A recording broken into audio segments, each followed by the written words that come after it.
നമുക്കിത് ഇതുപോലൊരു പ്ലേറ്റാണ് നമുക്ക് ആദ്യം വേണ്ടത്. നമുക്ക് പ്ലേറ്റ് ഇല്ലാന്നുണ്ടെങ്കിൽ നമ്മുടെ കയ്യിലുള്ള കേക്കിൻ്റെ ബോർഡ് ആയാലും മതി കേട്ടോ. ഞാൻ പ്ലേറ്റ് യൂസ് ചെയ്തത് ഇതിന് ഇച്ചിരി വട്ടത്തിൽ വലുപ്പമുണ്ട്. പിന്നെ താഴേക്ക് ഒരു റൗണ്ട് ഷേപ്പ് ഇങ്ങനെ ഭംഗിയായിട്ട് നമ്മുടെ പൂക്കളം പോലെ വന്നുകൊണ്ടാണ് ഞാൻ ഇതുപോലെ ഒന്ന് എടുത്തത്. നമ്മൾ തറയിൽ വെക്കുമ്പോൾ ഇതുപോലെ വെച്ചെടുക്കാമല്ലോ. അപ്പോൾ ഞാൻ അതുകൊണ്ടാണ് ചെയ്തെടുത്തത്. നമ്മൾ പൂക്കളമൊക്കെ ഇടുമ്പോൾ പൂ വെച്ചിട്ട് തന്നെ ഇടുമ്പോഴായിരിക്കും കാണാൻ ഭംഗി. ഞാനിതൊരു ക്രാഫ്റ്റായിട്ട് വെറുതെ ജസ്റ്റ് ചെയ്തെന്നേ ഉള്ളൂ.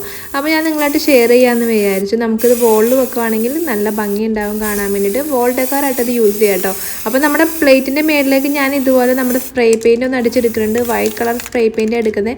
നിങ്ങളുടെ കയ്യിൽ സ്പ്രേ പെയിൻറ് ഇല്ലാന്നുണ്ടെങ്കിൽ നമ്മുടെ വൈറ്റ് ആക്രിലിക് വെച്ചിട്ട് ഒന്ന് ഇതുപോലെ പഞ്ച് ചെയ്തെടുത്താൽ മതി. തീർന്ന 2 ഫെവിക്കോളിൻ്റെ കുപ്പി എടുത്തിട്ടുണ്ട് കേട്ടോ. ഇത് നമ്മുടെ മെയിൻ സംഭവമാണ്. നമ്മുടെ വോൾപുട്ടി എടുത്തിട്ടുണ്ട്. കുറച്ച് വെള്ളം ചേർത്തിട്ട് നമുക്ക് വോൾപുട്ടി ഒന്ന് കുഴച്ചെടുക്കാം. ഞാൻ ആകെ ജസ്റ്റ് കുറച്ച് വാൾപുട്ടി മാത്രമേ എടുത്തിട്ടേ ഉള്ളൂ. അത് നമ്മുടെ ആ കുപ്പിയിൽ നിറയാൻ വേണ്ടി മാത്രം ഞാൻ കുറച്ച് എടുത്തിട്ടുള്ളൂ കേട്ടോ. എന്നിട്ട് നന്നായിട്ടൊന്ന് മിക്സ് ചെയ്ത് കൊടുക്കാതെ ഈ പരുവത്തിലൊന്ന് ആക്കി കൊടുത്തിട്ട് നമുക്ക് ആ ബോട്ടിലേക്ക് ഒന്ന് നിറച്ച് കൊടുക്കാം കേട്ടോ. അപ്പോൾ ഞെക്കുമ്പോൾ ഇതുപോലെ വന്ന രീതിയിൽ വേണം ഒന്ന് ആക്കി കൊടുക്കാൻ. വെള്ളം അധികം കൂടി പോകാൻ പാടില്ല കേട്ടോ. അപ്പോൾ ഒരു പശപശപ്പുള്ള പോലെ നമുക്ക് ഇതുപോലെ ആക്കി എടുത്തിട്ട് നമ്മുടെ പാത്രം ഉണങ്ങി കിട്ടിയിട്ടുണ്ട്. അതിൻ്റെ മുകളിലേക്ക് നമുക്ക് ചെറിയൊരു ഡിസൈൻ വരച്ചു കൊടുക്കാം. അപ്പോൾ എനിക്ക് ഈസിയെന്ന് തോന്നുന്ന തരത്തിലുള്ള ഡിസൈൻസാണ് ഞാൻ വരച്ചെടുത്തത്. അപ്പോൾ ഞാൻ ജസ്റ്റ് നമുക്ക് തോന്നുന്ന പോലെ കുറച്ച് ഡിസൈൻസ് ഒന്ന് വട്ടത്തിലൊക്കെ വരച്ചെടുത്തിട്ടുണ്ട്. എന്തായാലും കാണാൻ നല്ല ക്യൂട്ടായിട്ടുണ്ടായിരുന്നു. ചെയ്ത് കഴിഞ്ഞപ്പോൾ നമുക്ക് വോൾ ഡെക്കോറായിട്ട് യൂസ് ചെയ്യാം. ഞാൻ ജസ്റ്റ് കുറച്ച് ഇലകളും കുറച്ച് കുഞ്ഞു കുഞ്ഞു ഡിസൈൻസുകൾ മൈലാഞ്ചിക്ക് ഇടുന്നവരാണെങ്കിൽ ചെറിയ ചെറിയ ഡിസൈൻസൊക്കെ അറിയാമെന്നുണ്ടെങ്കിൽ ഇതുപോലെയൊക്കെ ഒന്ന് വരച്ചെടുക്കുക. അല്ലെങ്കിൽ ഇതുപോലെ തന്നെ ജസ്റ്റ് കുറച്ച് വരയൊക്കെ വരച്ചിട്ട് ഒന്ന് ഫില്ല് ചെയ്തെടുക്കാം കേട്ടോ. അപ്പോൾ നമ്മുടെ പാത്രത്തിൽ മുഴുവനൊന്നും നമ്മുടെ വോൾപുട്ടി വെച്ചിട്ടൊന്ന് ഫില്ല് ചെയ്ത് കൊടുക്കുക. നന്നായിട്ട് ഡ്രൈ ആക്കാൻ വേണ്ടിയിട്ട് ഒരു 1 ഡേ മുഴുവൻ വെക്കുകയാണെന്നുണ്ടെങ്കിൽ നന്നായിട്ട് ഈ വോൾപുട്ടി നന്നായിട്ട് ഉണങ്ങി കിട്ടും.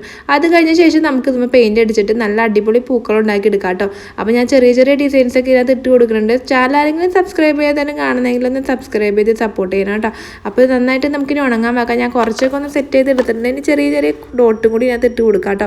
അപ്പോൾ നിങ്ങളുടെ കയ്യിൽ 3D ഔട്ട്ലൈനർ ഉണ്ടെങ്കിൽ അത് വെച്ചിട്ടും കൂടി ചെയ്യാം. ഇതുപോലെ ചെയ്തെടുക്കാം. പക്ഷേ 3D ഔട്ട്ലൈനർ കൊണ്ട് ചെയ്യുമ്പോൾ ഇത്രയും പ്രൊജക്റ്റ് ചെയ്ത് നിൽക്കത്തില്ല കേട്ടോ. അപ്പോൾ അതുകൊണ്ടാണ് ഞാൻ വോൾപുട്ടി വെച്ചൊന്ന് ട്രൈ ചെയ്ത് നോക്കിയത്. ഞാൻ ഫസ്റ്റ് ടൈമാണ് വോൾപുട്ടി വെച്ചിട്ട് ഇതുപോലെ ഒന്ന് ട്രൈ ചെയ്ത് നോക്കണേ. അപ്പോൾ നമുക്കൊന്ന് പെയിൻറ്റ് അടിച്ചെടുക്കാം. നന്നായിട്ട് ഉണക്കാൻ വെച്ച ശേഷമാണ് കേട്ടോ ഞാൻ പെയിൻറ്റ് അടിക്കുന്നത്. അപ്പോൾ നമ്മുടെ കയ്യിലുള്ള ആക്രിലിക് കളർ എല്ലാം എടുത്തിട്ടുണ്ട്. ഞാൻ നമ്മുടെ പൂക്കളൊന്ന് കളർഫുള്ളാക്കി എടുക്കാൻ വേണ്ടി എടുത്തിട്ടുണ്ട്. അപ്പോൾ നമുക്ക് പൂക്കളത്തിൻ്റെ ഒരു ക്രാഫ്റ്റൊക്കെ നമുക്ക് സ്കൂളിൽ ചെയ്യാൻ വരുവാണെന്നുണ്ടെങ്കിൽ അല്ലെങ്കിൽ നമുക്ക് ഇതുപോലെ ഒന്ന് ചെയ്ത് വെക്കാം. അല്ലെങ്കിൽ തന്നെ നമുക്കിത് കഴിഞ്ഞ് കഴിയുമ്പോൾ ഇതുമ്പോൾ ഫുള്ളൊരു ബ്ലാക്ക് കളർ കൊടുത്ത് ഒരു മെറ്റാലിക് കളർ കൊടുത്തിട്ടുണ്ടെങ്കിൽ വീട്ടിനകത്ത് നമുക്കൊരു ഡെക്കോറായിട്ട് ആൻറ്റിക് ഡെക്കോറായിട്ട് നമുക്ക് സൂക്ഷിച്ച് വെക്കാം കേട്ടോ. അപ്പോൾ ഞാൻ ഇതുമ്പോൾ ബ്ലൂ പെയിൻറ്റും യെല്ലോയും റെഡും എല്ലാം ഒന്ന് മിക്സ് ചെയ്തിട്ട് എല്ലാം ഒന്ന് കളർ ചെയ്ത് കൊടുക്കേണ്ടത്. നമ്മൾ വരച്ചേക്കുന്ന ഡിസൈനിനകത്ത് തന്നെ വേണമെന്നൊന്നുമില്ല. എല്ലായിടത്തും നമുക്ക് തോന്നുന്ന പോലെയൊക്കെ ഒന്ന് ഡിസൈൻ ചെയ്തെടുത്തിട്ടുണ്ടെങ്കിലും കാണാൻ നല്ല ഭംഗി ഉണ്ടാവും കേട്ടോ. അപ്പം ഞാൻ ഇതിനകത്തൊക്കെ ഇലയുടെ പോലെയൊക്കെ ഒന്ന് വരച്ച് കൊടുത്തിട്ടുണ്ട്.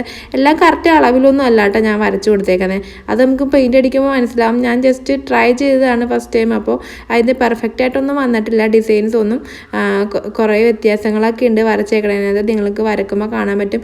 എന്നിരുന്നാലും ഞാൻ ഫസ്റ്റ് തന്നെ ട്രൈ ചെയ്തുകൊണ്ട് എനിക്ക് നന്നായിട്ട് ഇഷ്ടപ്പെട്ടു കേട്ടോ. അപ്പോൾ നിങ്ങളുടെ അഭിപ്രായം നിങ്ങളൊന്ന് കമൻറ്റ് ചെയ്ത് പറയണം. ഇതുപോലുള്ള ക്രാഫ്റ്റ് വീഡിയോസൊക്കെ ഇഷ്ടമാണെന്നുണ്ടെങ്കിൽ നിങ്ങൾ ചാനലിന് സബ്സ്ക്രൈബ് ചെയ്ത് സപ്പോർട്ട് ചെയ്യണം കേട്ടോ. അപ്പോൾ വേറെ എന്തെങ്കിലും തരത്തിലുള്ള ക്രാഫ്റ്റുകളൊക്കെ വേണമെന്നുണ്ടെങ്കിൽ ഒന്ന് എക്സ്പെരിമെൻറ്റ് ചെയ്യാൻ തോന്നുന്നുണ്ടെങ്കിൽ അതും ഒന്ന് പറയുവാണെങ്കിൽ ഞാൻ അതൊക്കെ ഒന്ന് ട്രൈ ചെയ്തിട്ട് നിങ്ങൾക്ക് കാണിച്ചു തരാം കേട്ടോ. അപ്പോൾ ഞാൻ വോൾപുട്ടി വെച്ചിട്ട് ഇതുപോലെ ഒന്ന് ആക്കി എടുത്ത ശേഷം നമ്മുടെ പെയിൻ്റൊക്കെ അടിച്ചൊന്ന് സെറ്റപ്പാക്കി എടുക്കുന്നുണ്ട്. അപ്പോൾ കുഞ്ഞൊരു പൂക്കളത്തിൻ്റെ ഒരു ലുക്കായിട്ട് വരുന്നുണ്ടല്ലോ നിങ്ങൾക്ക്. സംഭവം എന്തായാലും മുഴുവനായി കഴിഞ്ഞപ്പോൾ എനിക്ക് നന്നായിട്ട് ഇഷ്ടപ്പെട്ടു കേട്ടോ. അപ്പോൾ ഞാൻ ബ്ലാക്കും യെല്ലോയും ഓറഞ്ചും ബ്ലൂവും എല്ലാം കൊടുത്ത് നല്ല ഭംഗിയാക്കി എടുക്കുന്നുണ്ട്. നമ്മുടെ പുറത്തുള്ള ലെയറിൽ നമുക്കൊരു ബ്ലാക്ക് ഔട്ട്ലൈനും കൂടി കൊടുത്ത് ഫിനിഷ് ആക്കി എടുക്കാം. റൗണ്ടിലുള്ള പ്ലേറ്റ് എടുക്കണോണ്ടോ എന്താണെന്ന് വെച്ചാൽ ഗുണമെന്ന് വെച്ചാൽ ഇതുപോലുള്ള ഒരു ഫിനിഷിങ് നമുക്കായിട്ട് കിട്ടും. പ്ലേറ്റ് മറ്റേ നമ്മുടെ കാർഡ്ബോർഡ് എടുക്കുകയാണെന്നുണ്ടെങ്കിൽ നമ്മൾ കറക്റ്റ് അളവിലൊന്ന് വരച്ചൊക്കെ കൊടുക്കേണ്ടി വരും. ഇതിനകത്ത് തന്നെ 3 ഭാഗമായിട്ട് ഇത് ഡിവൈഡ് ചെയ്തതുകൊണ്ട് നമുക്ക് ആ റൗണ്ട് ഷേപ്പ് കിട്ടാനായിട്ട് വലിയ പാടുണ്ടായില്ല. അപ്പോൾ ആ റൗണ്ട് നമുക്ക് കറക്റ്റായിട്ട് കിട്ടി. അതുകൊണ്ടാണ് ഞാൻ പ്ലേറ്റ് എടുക്കാൻ പറഞ്ഞത്. അപ്പോൾ പ്ലേറ്റിൽ ചെയ്യുവാണെങ്കിൽ നമുക്ക് വേണമെങ്കിൽ പൂക്കളായിട്ടൊക്കെ ഒന്ന് ജസ്റ്റ് ഒരു ദിവസം വെച്ച് ഫോട്ടോ ഒക്കെ എടുക്കാം കേട്ടോ. ഓണത്തിന് ശരിക്കും നമ്മൾ പൂവൊക്കെ പറിച്ച് പൂക്കളൊക്കെ ഇടുമ്പോഴാണ് അതിൻ്റെ ഒരു ഭംഗിയും അതിൻ്റെ ഒരു സന്തോഷമൊക്കെ നമുക്ക് ഉണ്ടാവുള്ളൂ. അപ്പോൾ ഞാൻ ജസ്റ്റ് ഇതൊരു ക്രാഫ്റ്റിന് വേണ്ടി മാത്രം ചെയ്തതാണ് കേട്ടോ. അപ്പോൾ നിങ്ങളൊന്ന് ട്രൈ ചെയ്ത് നോക്കിയിട്ട് ഫോട്ടോ ഒക്കെ എടുക്കാൻ വേണ്ടിയിട്ടാണെങ്കിൽ ഇതുപോലെ ഒന്ന് ചെയ്തിട്ട് നമുക്ക് അതിൻ്റെ ഫ്രണ്ടിലൊക്കെ വെച്ചിട്ട് ഫോട്ടോയൊക്കെ എടുക്കാം. കുട്ടികൾക്കൊക്കെ ആണെങ്കിൽ ഇതുപോലെ ഒന്ന് വെച്ച് കാണിച്ചു കൊടുത്തിട്ടുണ്ടെങ്കിൽ പൂക്കളിടുന്നതിൻ്റെ ഡിസൈനൊക്കെ ഒന്ന് കാണിച്ചു കൊടുക്കാം. അപ്പോൾ അവർക്കൊരു സന്തോഷമായിരിക്കും. സ്കൂൾ പഠിക്കുന്ന കുട്ടികൾക്കൊക്കെ ആണെങ്കിൽ ക്രാഫ്റ്റ് ചെയ്യാനുണ്ടെങ്കിൽ ഇതുപോലെ ഒന്ന് ചെയ്തിട്ട് ക്ലാസ്സിലൊക്കെ കൊണ്ടുപോയിട്ടുണ്ടെങ്കിൽ നിങ്ങൾക്ക് നല്ല അടിപൊളി സ്റ്റാർ ആവാം കേട്ടോ. അപ്പോൾ ഇത് പ്ലേറ്റ് വെച്ചിട്ട് നമ്മൾ ഏകദേശം ഒന്ന് സെറ്റ് ചെയ്തെടുത്തിട്ടുണ്ട്. നമുക്ക് വേണമെങ്കിൽ ഇതിൻ്റെ മുകളിലേക്ക് മെറ്റാലിക് കളേഴ്സൊക്കെ കൊടുത്തിട്ട് ഒന്നും കൂടി ഭംഗിയാക്കി എടുക്കാം. ഞാൻ കുറച്ച് ഗോൾഡൻ പൗഡറിൻ്റെ മുകളിലേക്ക് ഒന്ന് ടച്ച് ചെയ്ത് കൊടുത്തപ്പോഴേ അത് കുറച്ചും കൂടി ഒന്ന് ഷെയ്ഡൊന്ന് മാറിയിട്ടുണ്ട്. എന്നാൽ കാണാൻ നല്ല ഭംഗിയുണ്ട് താനും. അപ്പോൾ എനിക്കിത് ഇഷ്ടപ്പെട്ടിട്ടുണ്ട്. അപ്പോൾ നമുക്ക് ആ ബ്ലൂ കളറിലും കൂടി ഇതുപോലെ ഒന്ന് തെളിഞ്ഞ് നമ്മൾ വരച്ചേക്കണം ആ വോൾ പുട്ടിയൊക്കെ തെളിഞ്ഞ് നിൽക്കാൻ വേണ്ടിയിട്ട് ഇതുപോലെ ഒന്ന് നമുക്കൊന്ന് ടച്ച് ചെയ്ത് കൊടുക്കാം കേട്ടോ. ഞാൻ ഗോൾഡൻ പൗഡറാണ് എടുത്തേക്കണേ. ഡയറക്റ്റിനകത്തേക്ക് ആ പൗഡർ യൂസ് ചെയ്ത് കൊടുക്കുക കേട്ടോ. അപ്പോൾ അത് നമുക്ക് ഇതുപോലെ തന്നെ പ്ലേറ്റ് നമ്മൾ ലോങ് ലാസ്റ്റ് ചെയ്യാൻ വേണ്ടിയിട്ട് ഇതിൻ്റെ മേളിലൊന്ന് വാർണിഷും കൂടി അടിച്ചു കൊടുത്തിട്ടുണ്ടെങ്കിൽ സെറ്റാകും. ഇല്ലാന്നുണ്ടെങ്കിൽ കുഴപ്പമൊന്നുമില്ല, ഇങ്ങനെ തന്നെ വെച്ചാലും മതി. നമ്മൾ വീടിനകത്ത് വെക്കുന്നതല്ലേ. അപ്പോൾ നമ്മുടെ കുട്ടി പൂക്കളോട് റെഡി ആയിട്ടുണ്ട്. എല്ലാവർക്കും ഇഷ്ടപ്പെട്ടെന്ന് കരുതുന്നു. ഇഷ്ടപ്പെട്ടെങ്കിൽ ഒന്ന് കമൻറ്റ് ചെയ്ത് നിങ്ങളുടെ അഭിപ്രായം ഒന്ന് പറയണം. അപ്പോൾ അടുത്തായിട്ട് വീണ്ടും ഒരു വെറൈറ്റി വീഡിയോ ആയിട്ട് വരുന്നവരേക്കും ബൈ കൂട്ടുകാരേ.